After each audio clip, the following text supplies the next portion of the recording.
Greetings from Texas. I welcome you all to first FinnFest USA virtual lecture in this year.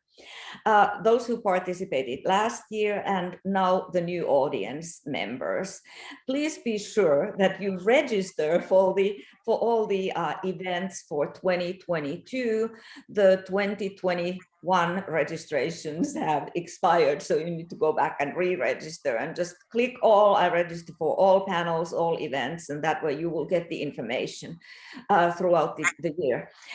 My name is Helena Halmari. I am your host, and thank you for joining us. In January, FinnFest USA, in partnership with Minnesota Orchestra and also Sam Houston State University, brings you two virtual lectures that form a continuation for the wonderful celebration during the past few weeks of Jean Sibelius and the Minnesota Orchestra's long-term director, Osmo Vansk. The two FinnFest January lectures continue the Sibelius theme. Today's presenter will soon be introduced, and next Saturday on January 29th, FinnFest will bring the second presenter from Sibelius Academy and the National Library of Finland, the editor-in-chief of the impressive and massive Sibelius project, Dr. Timo Virtanen. His presentation is entitled The Genesis of the Two Versions of Jean Sibelius's Violin Concerto. Those of you who attended the Minnesota Orchestra performances will see a connection to FinnFest's program offering. For February, FinnFest USA will shift gears. The theme of the two events next month will be the multilingual Finland. These will be panels with short presentations, more presenters, but shorter presentations. We will take about the same time as we have been taking with one bigger lecture. So about an hour plus is the time frame. So the panel introductions will be short, and then we will also have a question and answer to the panelists. So the first panel will take place on February 19th, and the topics will be Finnish and Finland Swedish. A week after that, on February 26th, we will hear presentations on minority and migrant languages in Finland today. We are again bringing together scholars who have worked on these various languages spoken in Finland, and these promise to be interesting and informing panels. Please stay tuned for details and make sure you're registered for 2022. Your donations make it possible for FinnFest to continue to offer these virtual events, and they will make it also possible to plan for a future FinnFest that is not virtual. You can donate just with the click of a button, and all donations will be received with gratitude. For a nonprofit organization, your support is essential. As always, this event too is recorded live, and the recording will be available sometime next week on FinnFest USA's website. This is a webinar which allows a larger audience. This means that you will not be able to see yourself or other participants. However, you can communicate with the host via the chat function if there are any technical non-question comments. But please use the question and answer function, which is also at the bottom of your screen, to ask questions. Dr. Rahkonen, the moderator, will function in that role and will present your questions to our speaker, Professor Grimley, after the lecture. And now let me introduce our moderator, Dr. Rahkonen, who will then introduce today's speaker. Dr. Rahkonen is a familiar face in FinnFest USA events, and many of you already know him. For instance, he was the presenter in December's virtual event. Rahkonen retired recently as professor and music librarian at Indiana University of Pennsylvania. He often contributes lively interactive talks at FinnFest USA festivals, as well as performing violin and fiddle in orchestras and bands. And these events have come to define the FinnFest festivals. He spent the year 2017 on a sabbatical studying Finnish-American music in several archival collections in the USA and Finland. And his current writing project is a book with the working title, The Finnish-American Musical Journey. Dr. Rahkonen, thank you for joining us today to moderate our event and to introduce our main speaker, Thank you. Thank you very much. It is truly my great honor to introduce to you Professor Daniel M. Grimley. He is a professor of music at the University of Oxford, Douglas Algar Tutorial Fellow at in Music at Merton College, and Head of Humanities.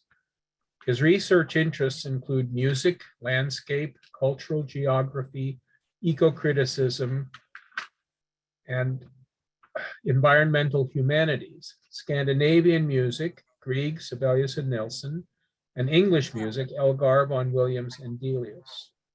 He has published previous books on Edvard Grieg in 2006, Carl Nielsen in 2010, and Frederick Delius in 2018. In addition, Professor Grimley is one of the world's foremost authorities on Jean Sibelius, serving as editor of the Cambridge Companion to Sibelius in 2004, and for the widely known anthology Sibelius and His World, Princeton University Press 2011, which included essays by such experts as Glenda Goss, Tommy Mäkelä, and Timo Virtanen.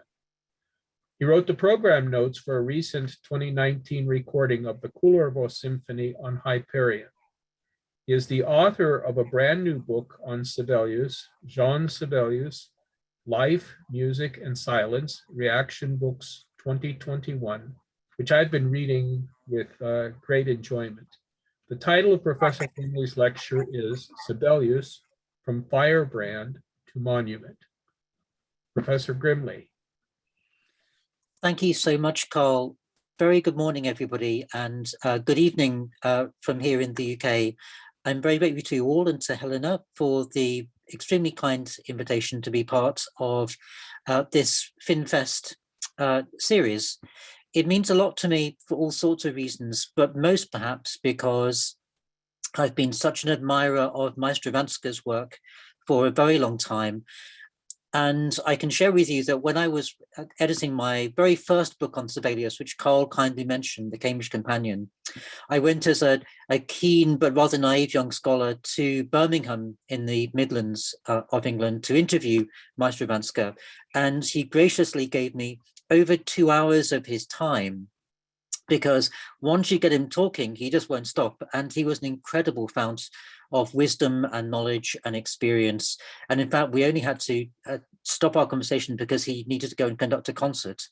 So I really do think that he's been a remarkable force in all sorts of ways for Sibelius scholars and Sibelius enthusiasts and lovers all around the world. So I'm very pleased to be here. I'm going to try and share my screen. This is always a slightly scary moment. So do bear with me. Helena, you may need to allow me to share the screen, actually.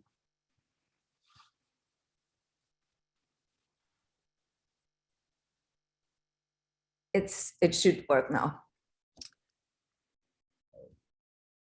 Okay, so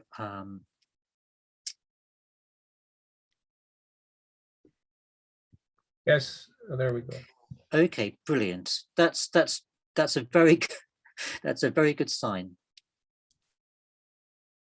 Jolly good. So the title of my lecture today is, in a sense, self-explanatory, From Firebrand to Monument. It's really reflecting on Sibelius's biography and his life and times. And having just written a biography of Sibelius, as Carl mentioned, I thought this was a good moment to just talk to you about what I think the story of Sibelius's life might look like from a summative perspective, and then to give you some insights into why he developed in the way that he did. Now, my talk is going to be in two broad sections.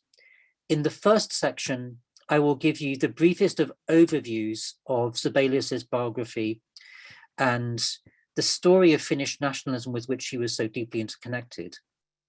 And then the second part of my talk, I'm going to give you 7 bite-sized chunks from Sibelius's life. And I've chosen 7 of them partly because he wrote 7 symphonies, also because there are 7 days in the week, and also because I think this gives us a sense of the way in which his life and career changed as the story of Finland progressed. So that's the plan of what I'm going to say. But I actually want to start almost at the end of my story, which is with the monument. This is Eila Hiltonen's famous Sibelius Monument in Helsinki, originally called Credo, now simply known as the Sibelius Monument, unveiled in 1967. Some of you may well have visited this site.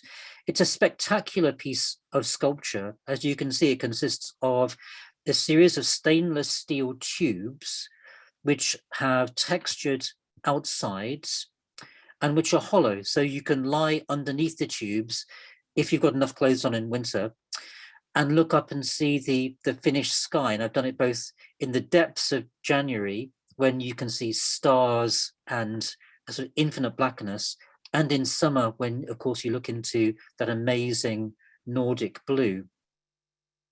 But it was a rather controversial design when it was first unveiled, partly because it was so abstract, and also, I suspect, because it was by a female sculptor, and that in itself was a rather adventurous proposition for Finnish art circles in the 1960s.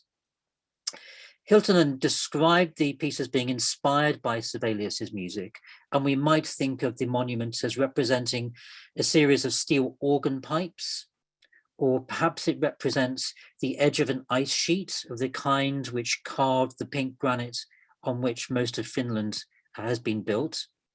Or if you see it from a distance, then it looks like the shimmering lights of the aurora borealis. The way that the light catches the steel and bounces off it creates the most mesmerizing effect. As part of a response to criticism of the early design, Hiltonen did include a bust of Sibelius. Here's to one side of the monument, looking as though he appears out of a cloud of steam. Not the most successful part of the design, I think, but it reinforces the extent to which I think Sibelius's music is also strongly associated with the Finnish landscape. And that's something which I'll go on and talk a little bit more about in the rest of my lecture today. But when I was reflecting on the idea of Sibelius as a monument, well, it really takes us to the heart of that idea of Sibelius as a national hero. And that's really the story that I'm going to explain today in my lecture. So let me go on to the first bit of my talk. And this is a very broad overview of what Sibelius's career and life looked like. He was born in 1865 in a small town, Hämeenlinna, in southern central Finland on the 8th of December. 1865, that means he was born 5 years after Gustav Mahler, the great Austrian composer, and in the same year as his Danish friend and contemporary Carl Nielsen. He then went to Helsinki University in 1885, where he was initially enrolled to read law, but he was always something of a dropout student, and his family very quickly realized that his real love was in music. So he then transferred to the Helsinki Music Institute, now known, of course, as the Sibelius Academy, where he completed his undergraduate studies. And then in 1889, like so many young men of his generation, he felt he had to leave Finland, both in order to gain a wider cultural horizon and also to pursue a more postgraduate level of musical education. And he spent time in 2 really key musical cities, first of all Berlin and then Vienna. And neither of those experiences entirely happy for the young Sibelius, but I do think they are formative in the way that he developed as a composer, in ways which I'll go on and explain in a few minutes. When he returns to Finland in 1891, we know that he meets the famous runic singer Laren Paraska, and I'll explain exactly what influence Paraska's performance had on Sibelius's music in just a few moments, but we'll hear it in the strains of his Kulavo Symphony, which was premiered the following year in 1892. Then 1900 It's a really breakthrough year for Sibelius' performance of his first symphony in Paris, followed 5 years later by the first of his 5 visits to my country, to England, which outside Scandinavia and North America, especially the United States, I think was perhaps the nation which took Sibelius most directly and closely to its heart. It was a very important site for the early international reception of Sibelius music, for good and I think for bad reasons.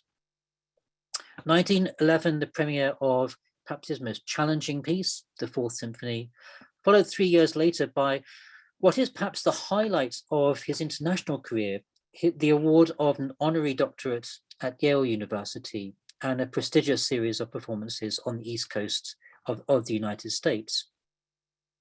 Followed a year later by his 50th birthday celebrations, marked by the premiere of his Fifth Symphony, and of course, the outbreak of the First World War, which had a serious effect on Sibelius's musical income from overseas, even though Finland itself was not directly involved in that conflict. 1924 is the premiere of his Seventh Symphony. In the 1930s, we know that he works on an Eighth Symphony, but tragically, it never appears.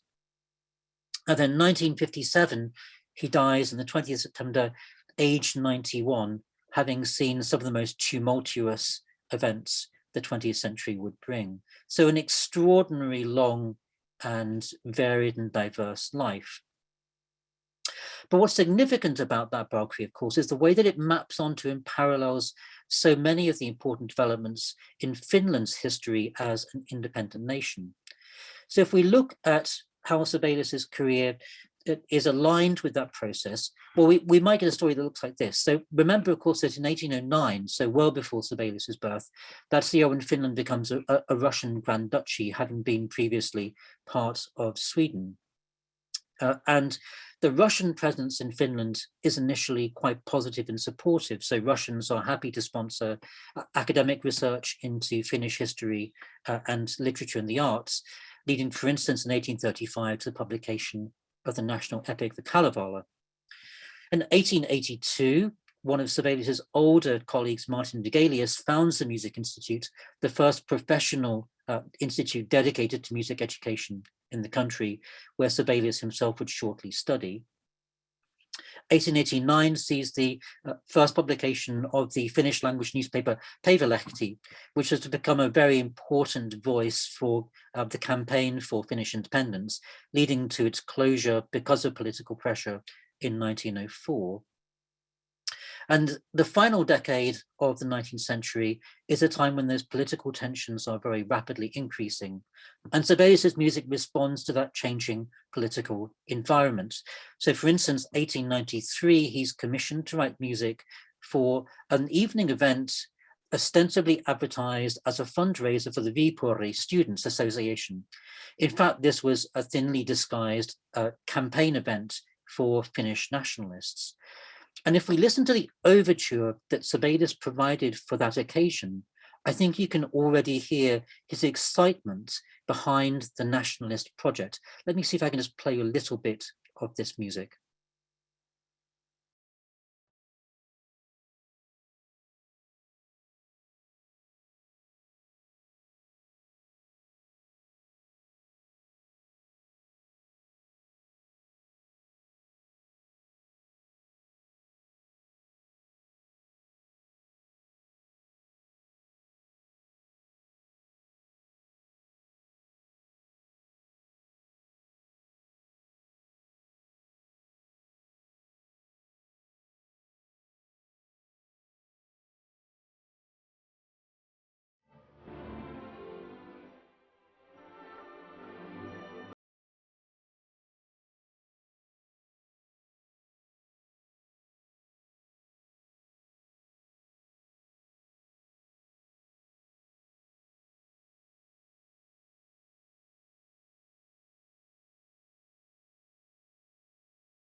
that piece is it's so evocative of that very particular moment in the early years of the campaign for Finnish nationalism. So we start with this sense of a kind of driving rhythm, an optimistic sense of what lies ahead. And then towards the end of that clip, you feel as though time is somehow scrolling back. And Sibelius takes us into this imaginary, archaic world of folklore and of runic singing. If you like, it gives us a history of Finland before the country had actually become a modern nation. So in that sense, he's very closely allied with this programmatic campaign for Finnish independence. But as we know, it's going to be a long and difficult struggle. The year after, the Karelia music was premiered, sees the coronation of the last Tsar of Russia, Nicholas II. Finlandia is premiered in 1899, again at an event which is thinly disguised as a fundraising opportunity. And Finlandia was originally entitled Suomi Herre, which means Finland Awake. So it was very deliberately a call to political action. 1904 sees the assassination of the Russian Governor General and the beginning of a campaign that's far more hardline in its approach to political censorship, leading, of course, to the Russian Revolution in 1917, Finland's brief declaration of independence at the end of that year, and then the Finnish Civil War, during which Sibelius is briefly placed under house arrest. This was an extraordinarily dangerous time for Sibelius and his family. He was explicitly associated with the right-wing nationalist side in the Civil War, whereas much of the south of the country was initially under the control of the red communist forces. And Sibelius genuinely believes that at any moment he may have been taken out and arrested or have been shot. So it was a very tense time, and one which I think had quite a profound impact on much of his later work. Those political shadows, of course, don't go away even after the Civil War has ended. In 1935, Adolf Hitler awards Sibelius the Goethe Medal, and in 1939, the Russian army attacks Finland, leading to the Winter War. By this point, though, I think Sibelius is very concerned to try and stay as distant as he can from any aspect of party politics. One of the most moving accounts we have from his diary is of him in 1943, listening to a performance of Vaughan Williams' Fifth Symphony from London on the wireless, and writing that Vaughan Williams had given him more humanity than anything he'd heard that year.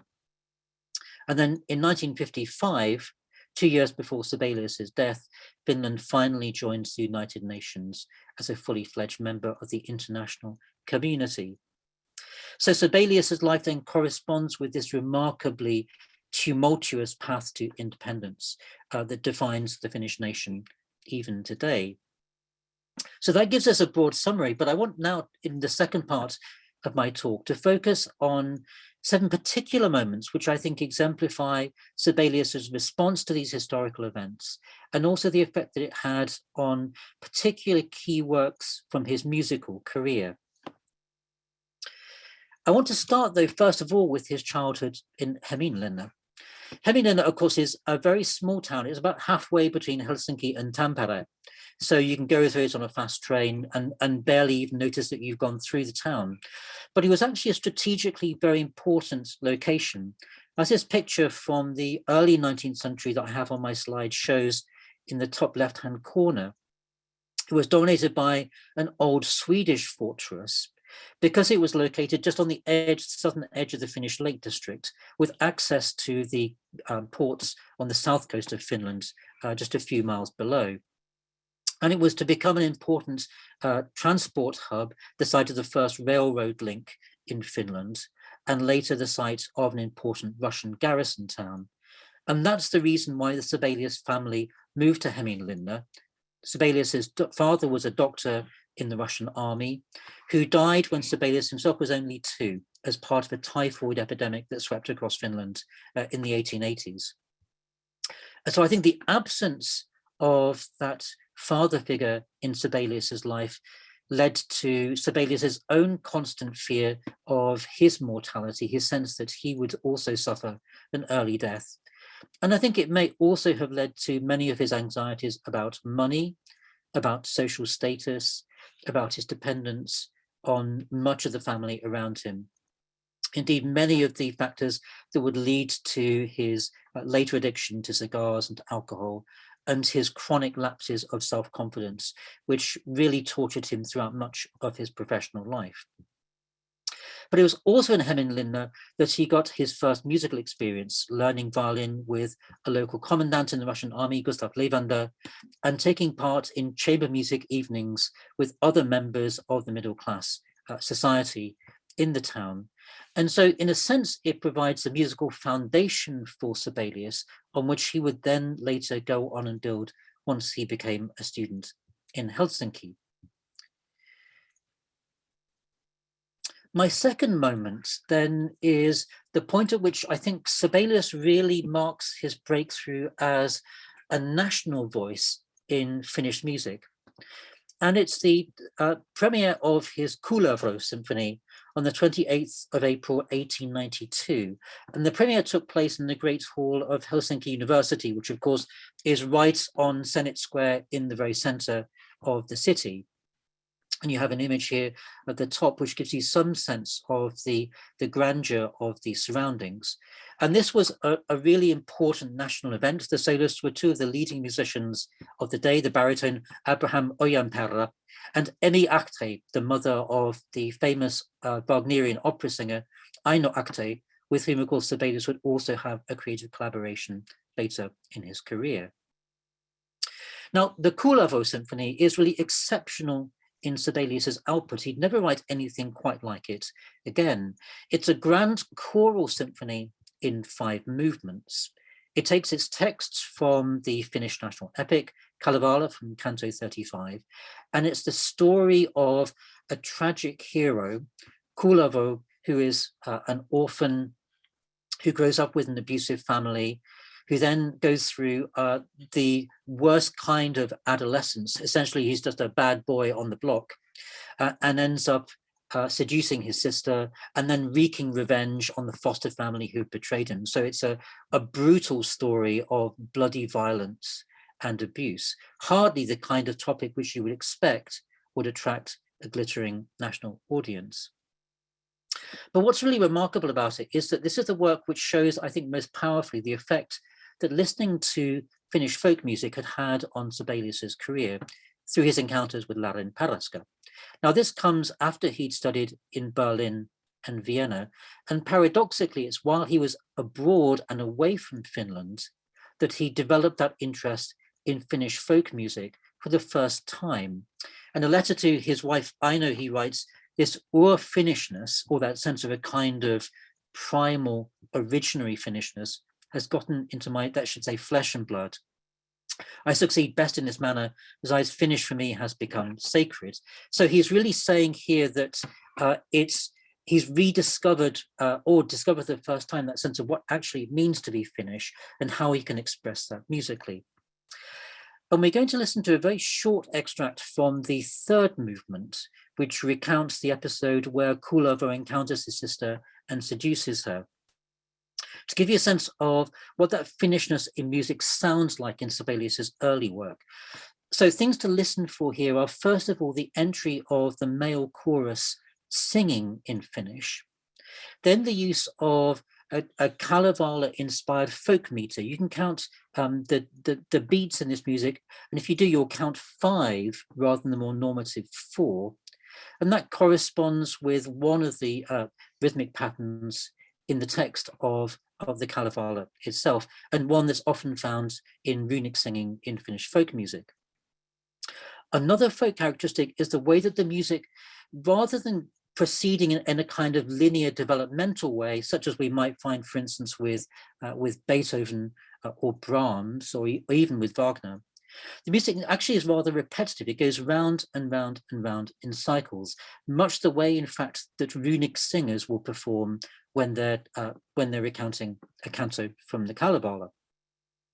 So listen out for those characteristics just in this opening extract, and also listen just for that entry of the choir, which is one of the most spectacular moments in the whole symphony.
So it's a really remarkable debut entry for such a young composer.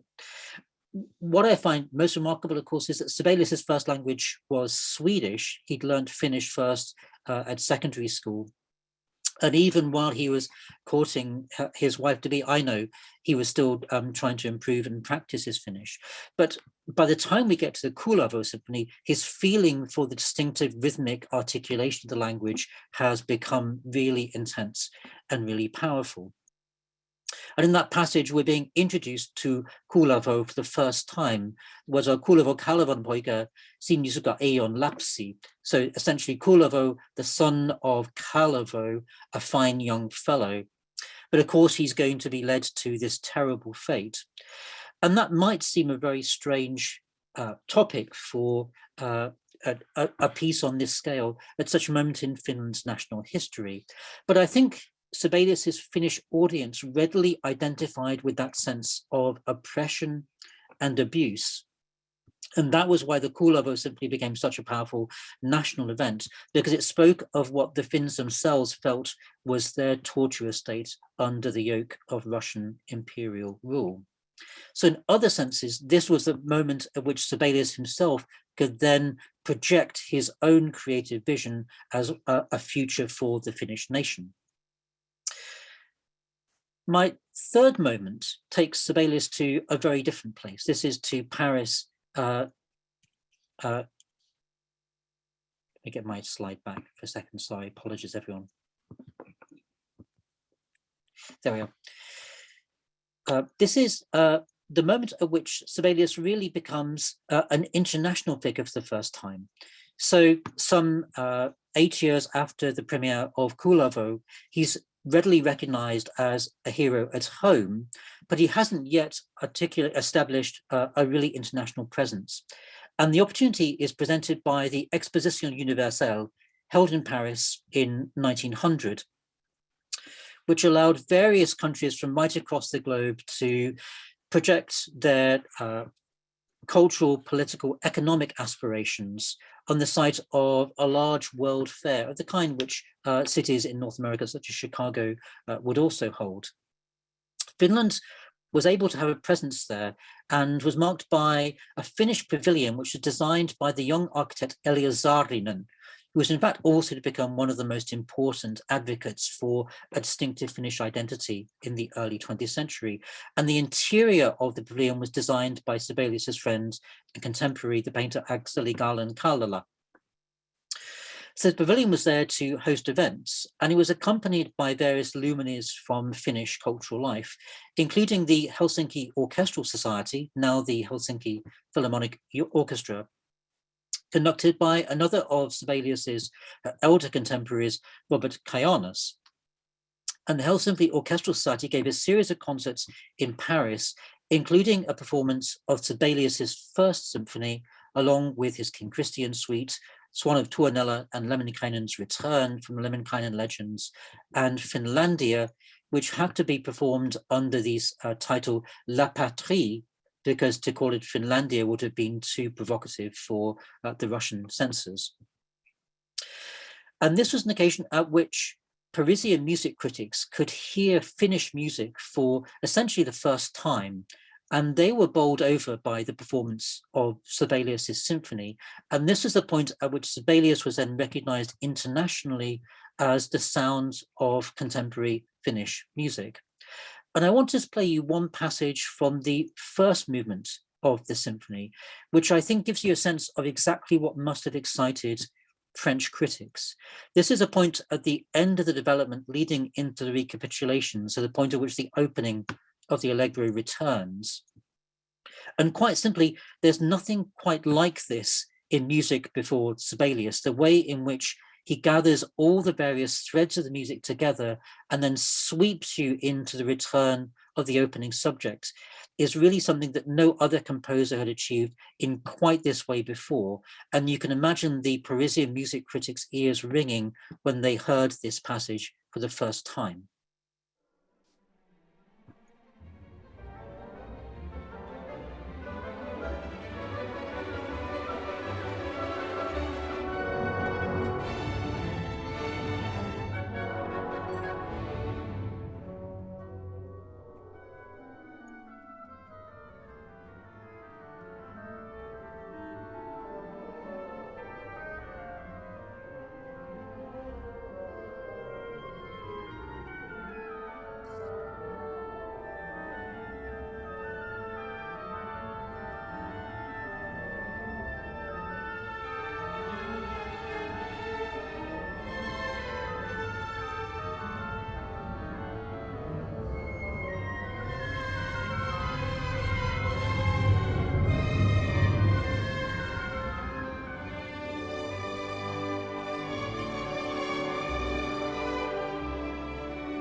So it's a completely new sound, and that's what I think bowled over Prussian critics when they first heard it. But for Sibelius, this also created a fundamental tension between his desire to be recognized as a symphonic composer on an international scale and the need to maintain contact with his local domestic audience in Finland. And whilst in 1900 at the Exposition, that those two aims may have seemed entirely aligned and consonant, as Sibelius's career developed, they became increasingly hard to reconcile. And we can hear that in the next moment, which I've chosen, if my slide will move, which is the premiere of his Fourth Symphony on the 3rd of April, 1911. Now, the origins of this work are a walking hiking trip that Sibelius took to Lake Pilinen in eastern Finland with his brother-in-law, the painter Eero Järnefelt. And I've got a couple of Järnefelt's portraits of that region on my slide here. And Sibelius writes in his diary on the 3rd of October 1909, at Coley, one of the greatest impressions of my life, planning a work that he calls La Montagne. But the Fourth Symphony really captures that tension between the local and the international in Sibelius's career at its most acute. By the time that we get to 1909, 1910, European continental music has begun to move into a much more aggressively modernist phase. This is the decade of Stravinsky's great dance ballets in Paris, Firebrand, Petrushka, and ultimately the Rite of Spring, and the 12-tone works of Arnold Schoenberg. And Sibelius feels the need to be able to compete at that level as a compelling, relevant, modern voice in European music. But that means risking losing touch with his local domestic audience in Finland. And that was particularly problematic in the Fourth Symphony. This is in many ways Sibelius's most advanced and remote and inaccessible work. And many of his contemporary listeners in Finland simply found it impossible to reconcile with the sweeping national romantic figure that they'd hailed from Kulavo in 1892 through the First Symphony of 1900 and the second just a few years later. After the first performance, the music critic Heikki Klemmetti wrote, "Everything seems so strange. Transparent figures float here and there, speaking to us in a language whose meaning we cannot grasp." And I'm going to play you a passage of the kind which I think probably provoked Klemmetti's response. This is from the development section of the first movement of the Fourth Symphony, not dissimilar, in fact, to the place we've just listened to in the first movement of the First Symphony, but just how different this music is from that earlier Sibelius.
So for Sibelius's Finnish listeners, that music was simply completely inaccessible, icy, remote, distant.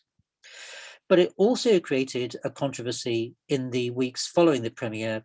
Another critic published a detailed programmatic account of the work, relating it to precisely that walking trip that Sibelius had taken to Koli with Jarnefelt 2 years previously.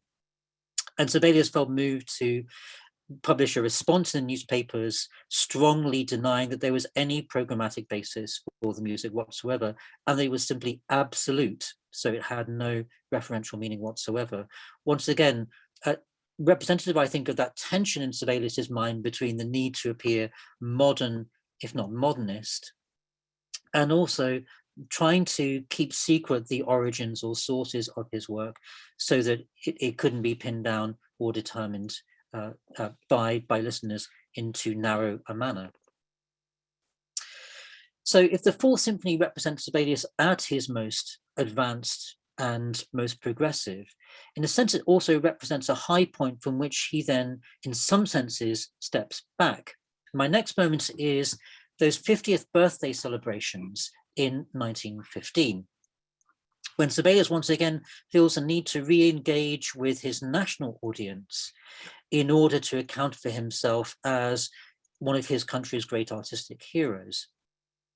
And this is a photograph of him rehearsing the orchestra for the concert that was going to feature the premiere of the Fifth Symphony. Very interesting, I think, because we don't have many images of Sibelius working as a conductor. He was notoriously camera shy. And you can just about see here on the image, which has been taken from quite a long way back, that he's turned around rather awkwardly in his chair on the podium, and he'd much rather get back to the business of conducting the new symphony.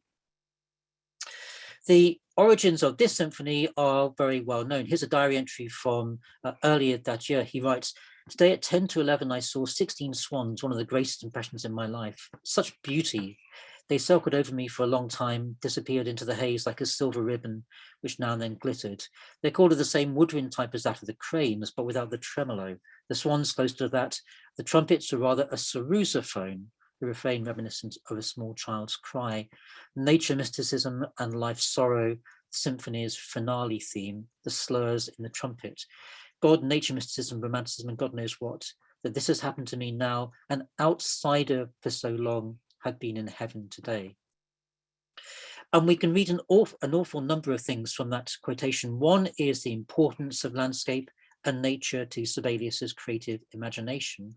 But the other, strangely, is that sense of Sibelius himself as an outsider, isolated as an artist perhaps, or isolated as a Finn working on the edge of Europe. It's hard to tell exactly what he means by that phrase, but it's one that recurs throughout his diaries and correspondence. And this is how the symphony began in that concert on the 8th of December, his 50th birthday, in Helsinki in 1915.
Now, the sharp-eared amongst you may have already realized that, of course, that's not really how the Fifth Symphony begins at least not in the version that we generally hear in the concert hall. That's the original version from 1915, which Sibelius then revised twice, once the year later, and then 3 years after that, with the final version only being performed for the first time in 1919. And the differences between those different versions are absolutely fascinating. The most obvious is that, in fact, Sibelius compressed the symphony from 4 movements into the 3 that we now know in that final version. And there were all sorts of other local details which changed, some of which we heard just in those opening few bars, which give us a very detailed insight into Sibelius's working method, as well as that sense of creative self-scrutiny, which later in his life was to become almost destructive. He was a highly restless figure, constantly nervous about what people thought about his work. And I think ultimately that proves to be one of the reasons why we don't hear the 8th Symphony. It never enters the public domain.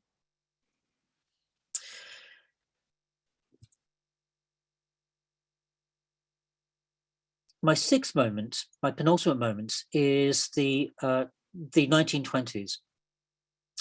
This sees the premiere of Sibelius's, what was to be Sibelius's final symphony, the 7th, in March 1924, the only one of his symphonies premiered outside Finland. The first performance takes place in Stockholm, where it appears under the title Fantasia Sinfonica. Sibelius himself wasn't certain whether to call the work a symphony at all, and it's only quite late in the work's history that, in fact, he finally decided that he was going to call it a symphony and number it amongst his canon. That's followed by his music for a production of Shakespeare's Tempest, commissioned by the Royal Theatre in Copenhagen in Denmark in 1925. And I think what attracted Sibelius about that project was the idea of himself as a kind of Prospero-like figure, a creative magician or magus who is performing their own retirement from the stage. In other words, has a sense that their career or life is coming to an end, and now is the moment to step back. So his Tempest music is full of strange late sounds, as well as the violent music of the storm, which wrecks the ship that initiates the action on which Shakespeare's play then depends. And we have another storm at the end of his final tone poem, Tapiola, premiered by Walter Damrosch and in New York on the 26th of December 1926. The score of Tapiola is prefaced by the famous quatrain, which appears in German and in English. Widespread they stand the Northland's dusky forests, ancient, mysterious, brooding, savage dreams. Within them dwells the forest's mighty god, and wood sprites in the gloom weave magic secrets. But in fact, we don't think this verse is by Sibelius himself. It was more likely to have been written by his publisher in German as an attempt to explain what Tapiola might be about. Tapiola, of course, is the Finnish forest world in Kalevala. And we have a rather different sense of the forest from one of Sibelius's friends and contemporaries, the photographer Inter Konrad Inha, in his book Suomen Maisemia, so Finnish Landscapes in 1909. He says, I had seen the forest through the eyes of a folk poem imbued with the spirit of Tapiola. I viewed it with the eyes of a toiler. I saw it as a hostile force, the foe of man and his civilization. And perhaps that's what lies behind the famous storm sequence towards the end of the tone poem, which sounds like this.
So it's extraordinarily violent music. It might suggest a state of creative rage.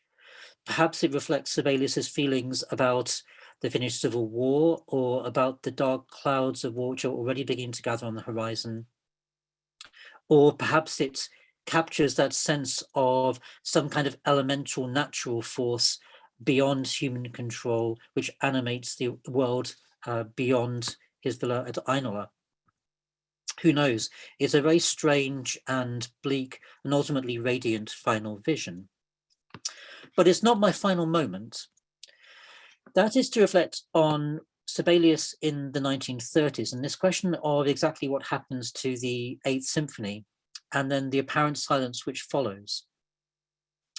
One of the issues in Sibelius scholarship when we look at this decade from Sibelius's life is the extent to which his critical reception became strongly polarized between people who saw him as the successor to Beethoven, as one of the universal greats of Western civilization, and then critics such as the philosopher Theodor Adorno, who attacked Sibelius as a representative of a kind of ultra right-wing nationalism, which could lead in very dark political directions indeed.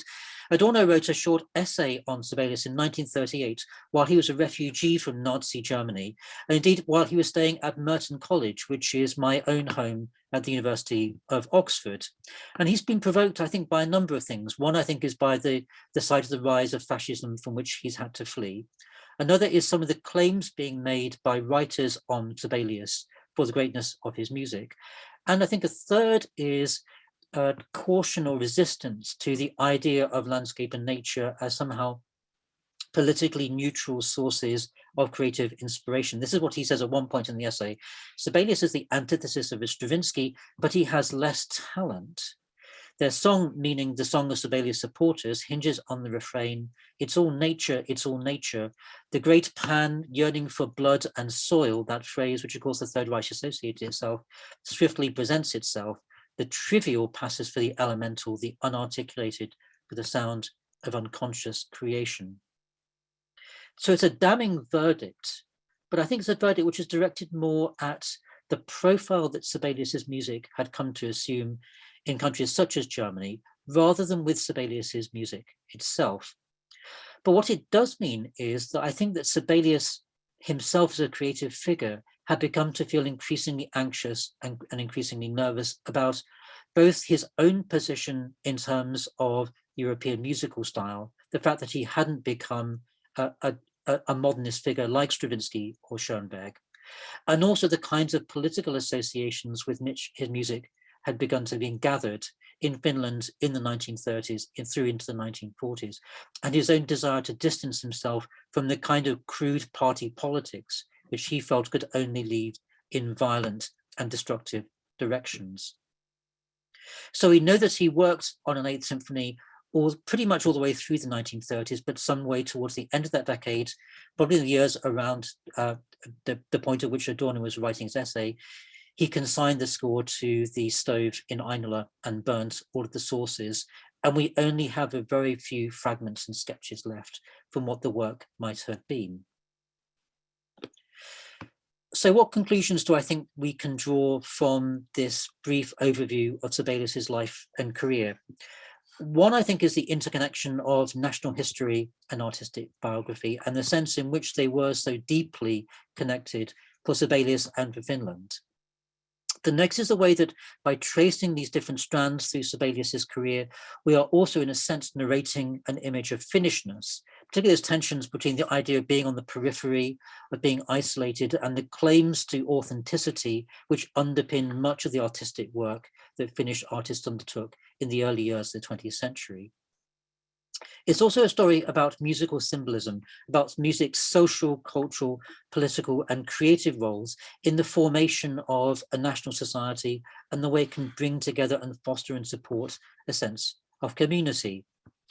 It's also a story about words and music and program music, or not about words and music and program music, because of Sibelius's resistance to any kind of direct referential meaning. Rather, I think Sibelius is remarkable more for his associative imagination, the way in which he was able to cross different art forms and bring different kinds of symbols and images to bear in his creative thought with an incredible intensity. But that's also then a story about the tension between modernism, abstraction, difficulty, the kind of advanced progressive music of the Schoenberg-Stravinsky kind, versus the conservatism of the great Western symphonic tradition, to which Sibelius certainly felt he was in part an inheritor. And then Sibelius's wider role, his significance as a site of celebration and of resistance and emulation, both for his contemporaries and for those musicians and artists who had to follow him.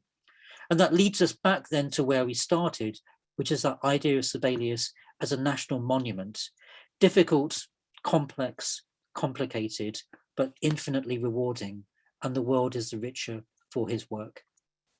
Thank you very much for listening. I hope we've got some times for question, so I'll stop sharing my screen.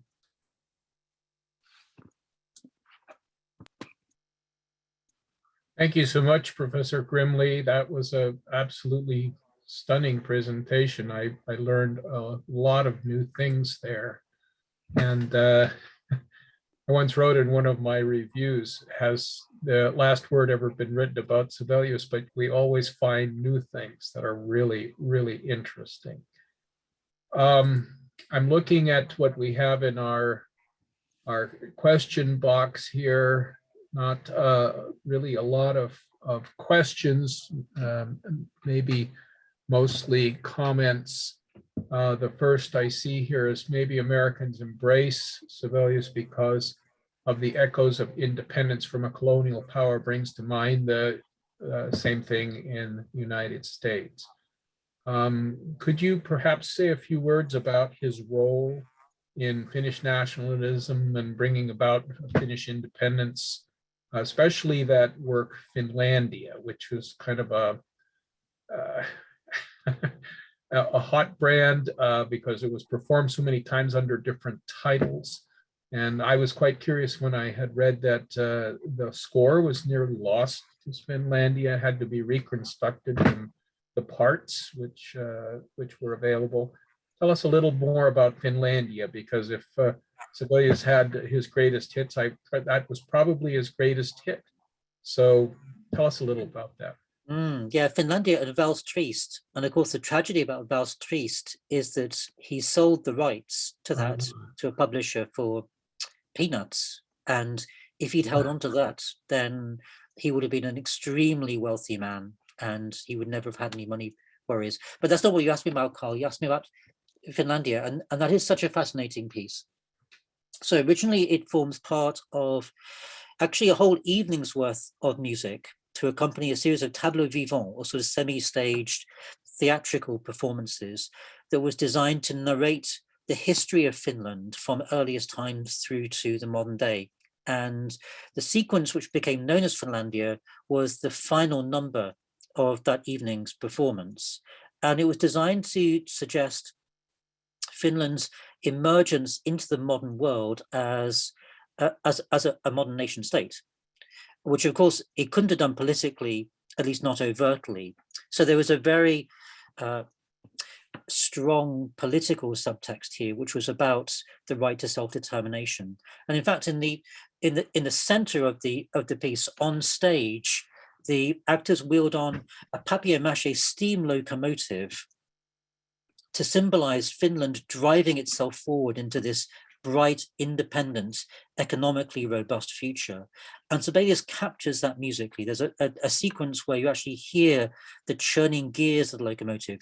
It's a kind of do, do, do, do, do, do, do, do, bomb, Yeah, bomb. that's And right. you hear the kind of pistons going. And that was something which the steam locomotive arrived on stage.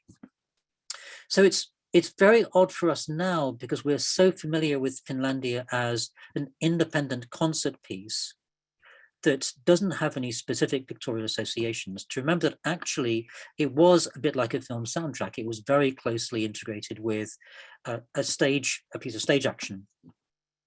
And of course, that's why it was so powerful for its contemporary audience.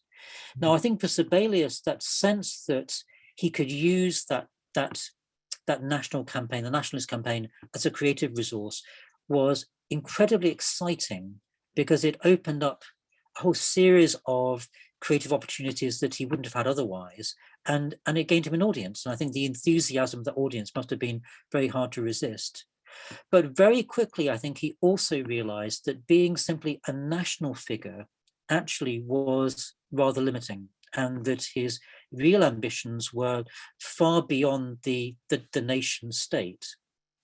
And we sense that almost immediately when he goes to Paris. That's why I chose Paris as my third moment, because it was such a key opportunity for Sibelius to meet the world's greatest artists, musicians, industrialists on a completely different level, way beyond anything he could have experienced at home in Finland. And that's really, I think, the start of that tension, which he can never really resolve, between that desire to be up to date, modern, international, but also the local boy who made good.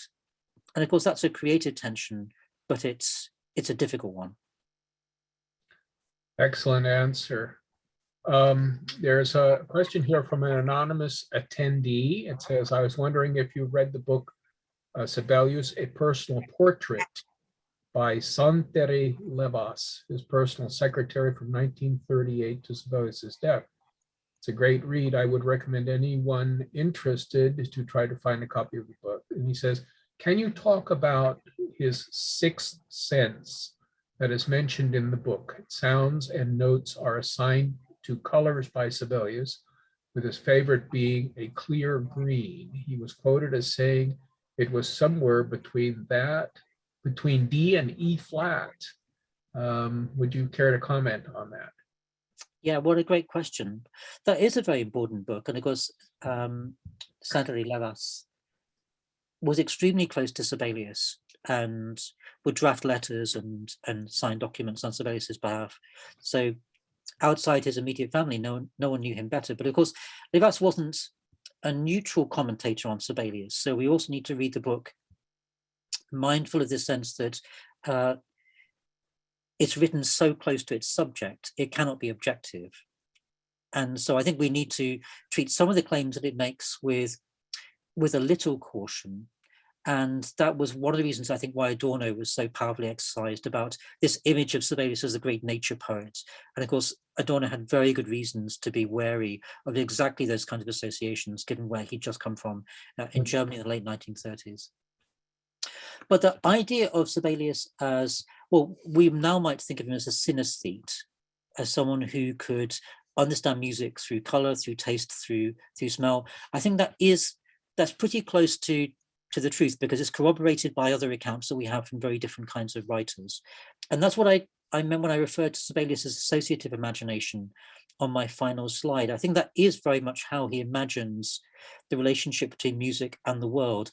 And that's also, in fact, why he was so disturbed by the newspaper account of the Fourth Symphony as being a sort of programmatic account, a bit like Richard Strauss's Alpen Symphony, of a trip to the hills. I mean, I think Sibelius said it's not that specific at all. He associates music with images or sounds or sense, but it's really about capturing an atmosphere or a state of mind in that instant. And that's not nearly so fixed. And so I think for Sibelius, it's a way of trying to talk or capture figuratively something which is by definition very fleeting and momentary. Once you try and put your hand on it, it's gone. But of course, he's always trying to recapture that moment. And I think that's very much part of what Levas is talking about when he proposes this idea of Sibelius hearing music through color. Yeah, fantastic. The next question that we have here is from Norm Ford from Suwannee, Minnesota.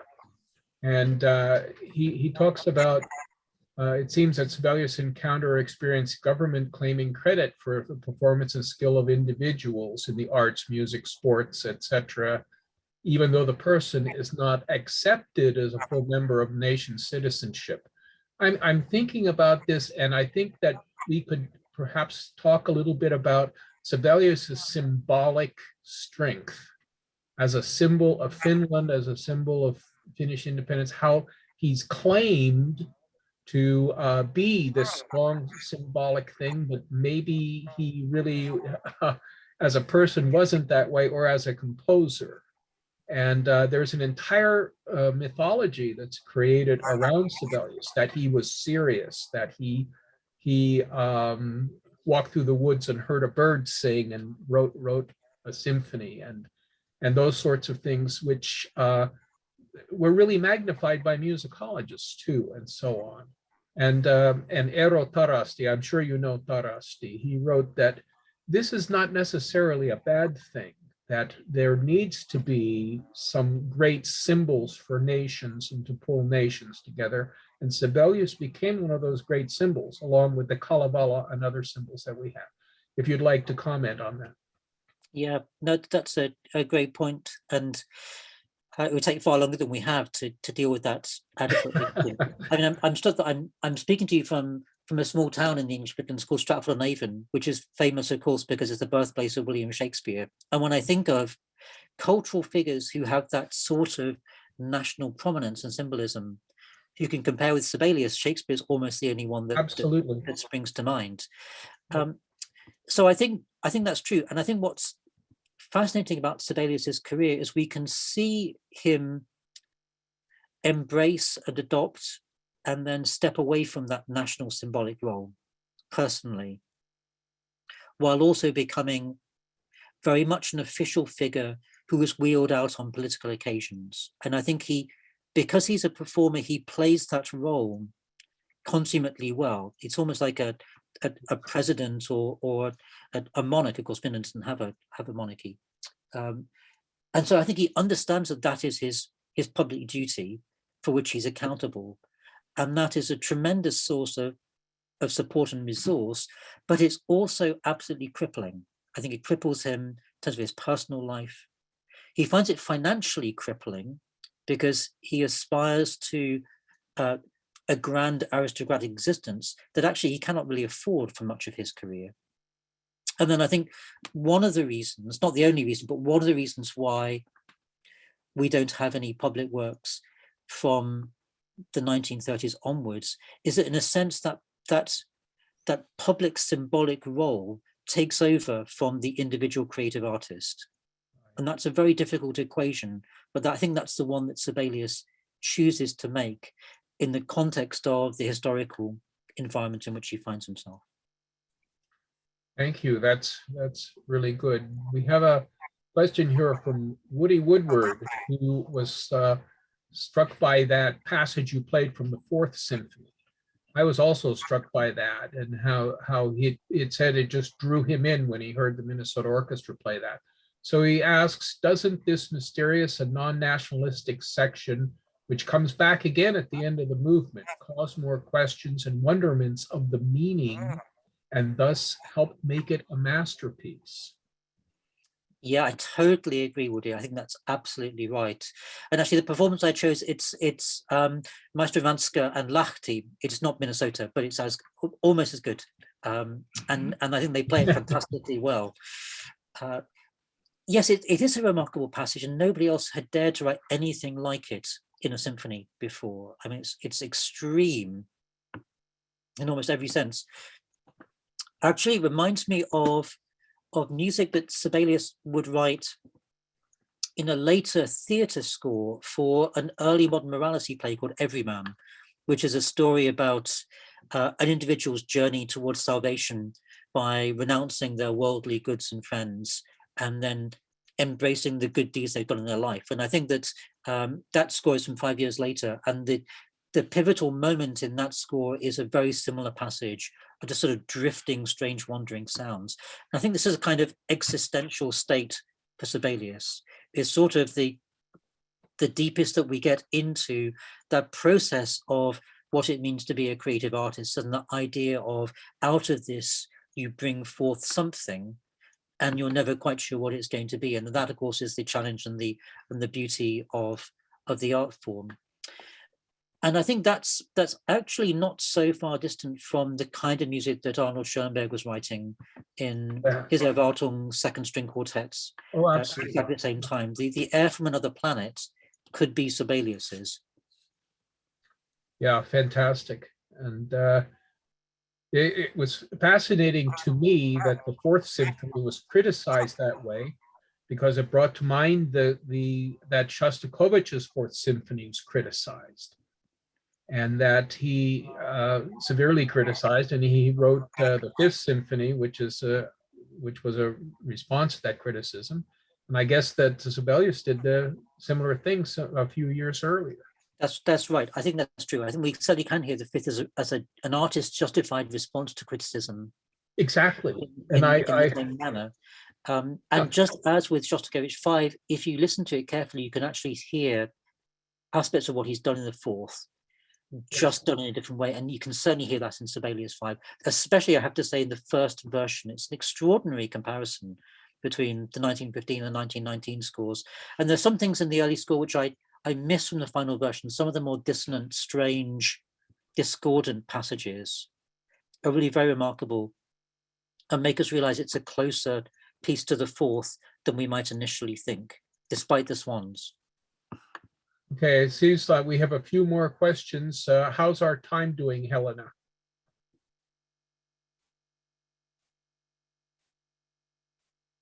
Shall we just continue on? How do you feel, Professor? Oh yeah, I'm fine. I'm fine, as long as... Okay, good. Okay, here's a question. When Sibelius received his honorary degree from Yale, did he conduct concerts? If so, where? For example, would the Finnish immigrants in the Boston area have had a chance to hear him conduct in person? Oh yes, absolutely. He conducted at the Norfolk Music Festival. So if you know that, it's a very beautiful spot, a big old sort of rustic style, but rather opulent music shed built by a businessman called Carl Sturkel, who'd been a major philanthropist and patron of the arts in the Northeast. And Sibelius also rehearsed an orchestra in New York. So there's a very good chance for expat Finns in New England, down the coast, to hear Sibelius conduct. And there was enormous interest in the local media about the great Finnish hero, just as there was also enormous interest back home in Finland that one of theirs had been honored with this remarkable token of admiration from a major US university. So I think there was a tremendous excitement on both sides of the Atlantic around this. Sibelius, of course, wrote a new tone poem for that occasion, the Oceanides. He sketched it before he got on the ocean liner and then revised it substantially for first performance, having sent the first version over to Yale. So if you go to the Beinecke Library in Yale University, you can see the first version of the Oceanides, Aalotarets. It's very different from the final version that we know now. Again, another good example, I think, of Sibelius, the self-critic, constantly going back over what he's done and rewriting it until he gets it in the shape in which he's more or less satisfied with it. And I think one of the tragedies, one of the many tragedies of the First World War is that had it not broken out, Sibelius would certainly have come back to the United States. And I think there would have been a very different career trajectory had that opportunity been available to him. Of course, we'll never know. I'll follow up with that. I've always heard that Sibelius was offered the first chancellorship at the Eastman School of Music in Rochester, New York. Is that true or not? That's true. And he very seriously thought about it, but in the end just felt that he couldn't move his family. And that's what it would have taken. So he recommended Selim Palmgren instead, one of his contemporaries. So there was a very strong Finnish link. But he was notoriously difficult to prize out of Ainola by the time that we get to the 1910s, 1920s. I think that he knew deep down that he relied on that very strong domestic base. And of course, it wasn't just his own family. He had the in-laws very closely gathered around him. Ainola was part of an artist's colony on the edge of the lake at Järvenpää. So I think that he was really embedded in that creative environment in ways that ultimately he couldn't separate himself from. Yeah, thank you very much. Marianne Varglan, who is the president of FinnFest USA. Hi, Marianne. Question. Sibelius wrote vocal music, not just for the male chorus, integral to Kulavo. Please speak to this aspect of his compositional output. Oh goodness, what a great question! And I love the choral music very deeply, and I'd love to have been able to play more of it. Actually, it's like I love the songs too, and the piano music. So there's so much that I could have talked about. And actually, I think one of the things I like to try and stress about Sibelius is just how diverse and wide-ranging his output was. He's not just an orchestral composer. So I think what's interesting about Sibelius's writing for chorus is both the way in which it really responded to the growth and development of choral societies as an institution in Finland, and they became hugely important as part of the artistic communal fabric of this new nation. So it's not simply the sound of Sibelius's music, it's also about the act of performing it with your fellow Finns that was really important. And I think that collective sense of we are building a nation through these communal acts of performance is absolutely central to what he's doing with those vocal works. And many of the texts, of course, also are drawn from Kalevala or from Finnish poets, especially Runeberg. So it's part of very consciously building a sort of national cultural capital on which the new nation can then draw. It's also a part of his output that was very influential on many of his younger contemporaries. I'm thinking especially of composers like Toivo Kuula or Leevi Määrätoja, who studied with Sibelius and then write their own choral works, often in a very beautiful individual style. I mean, I'm a huge fan of Määrätoja's music, and I'd love to hear more of that performed. And his writing for chorus has a very particular feeling for Finnish language and symbolism, and also very distinctive harmonic coloring, which I think is different from Sibelius's. So in a sense, just as Sibelius shapes the sound of Finnish music symphonically, he also does it through his choral writing. And of course, that has that really important social function as well. So I don't know if that answers Marianne's question. There's lots more to say, of course. Oh, yes, there always is. How's our time, Helena? I think we should take maybe 2 questions still and then move on. Okay, since I'm moderating, I'm going to be a little selfish and jump in with my own question. You mentioned Theodor Adorno's article from 1938, which has been such a great controversy in Sibelius studies. And it caused, then there was Timothy Jackson's book. And of course, that controversy was so heated that it made the pages of the Chronicle of Higher Education in the United States, saying in effect that because Sibelius accepted royalties and the Goethe Prize during the time when Hitler was in power in Germany, that he had Nazi leanings. Of course, Finnish musicologists have debunked that. What is your thoughts about that? Yeah, well, it's an extremely difficult topic, and I think the first thing to say is let us hope that none of us ever find ourselves in that kind of situation where you have to choose between the Nazis on the one hand and the Red Army on the other. I think it's a terrible, terrible historical position to find yourself in, and Finns suffered far more grievously than Sibelius ever did.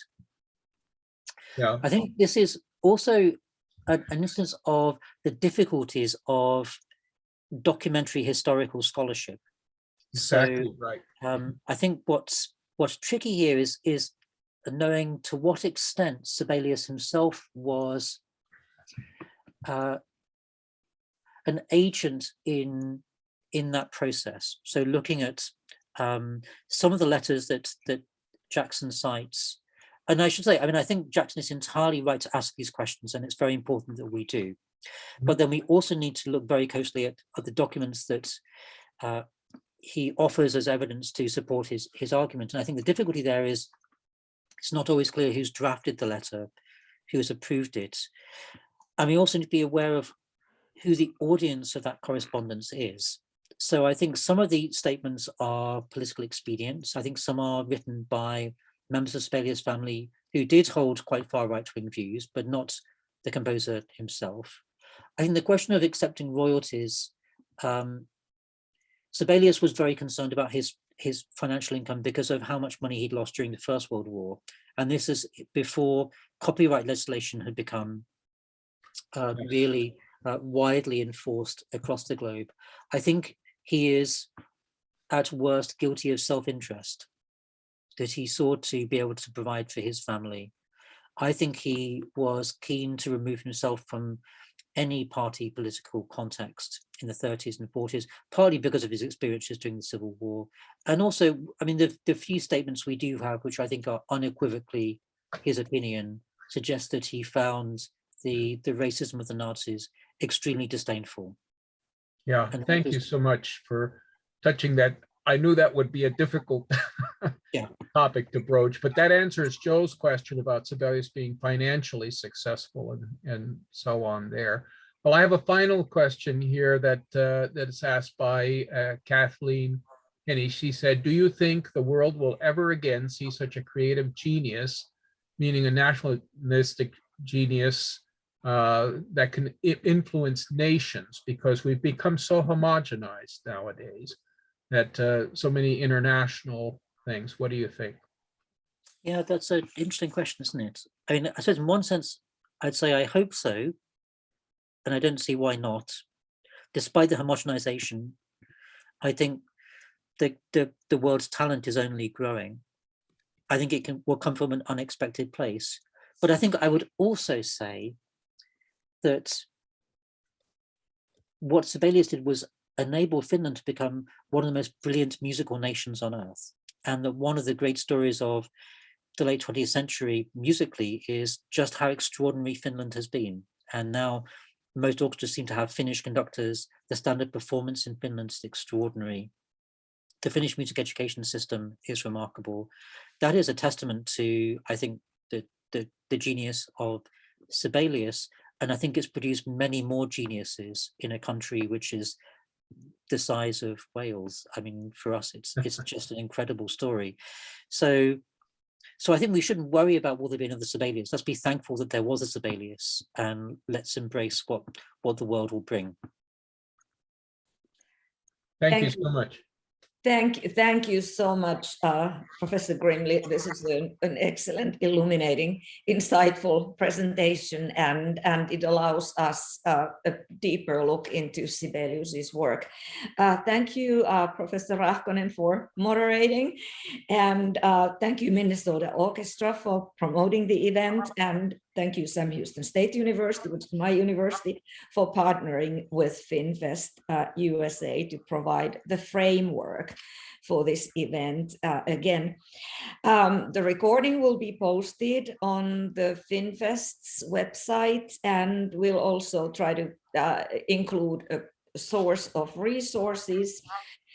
Here's one of the most recent ones. This is Professor Grimley's most recent 2021 book. I included the bibliographic information in the chat. So by all means, this is also a very smooth read. So it reads extremely well, and it's just great. So thank you, audience, for participating, because without you, we wouldn't have an event. And see you next Saturday with more on Sibelius. Have a wonderful rest of the weekend. Thank you to everybody. Bye-bye.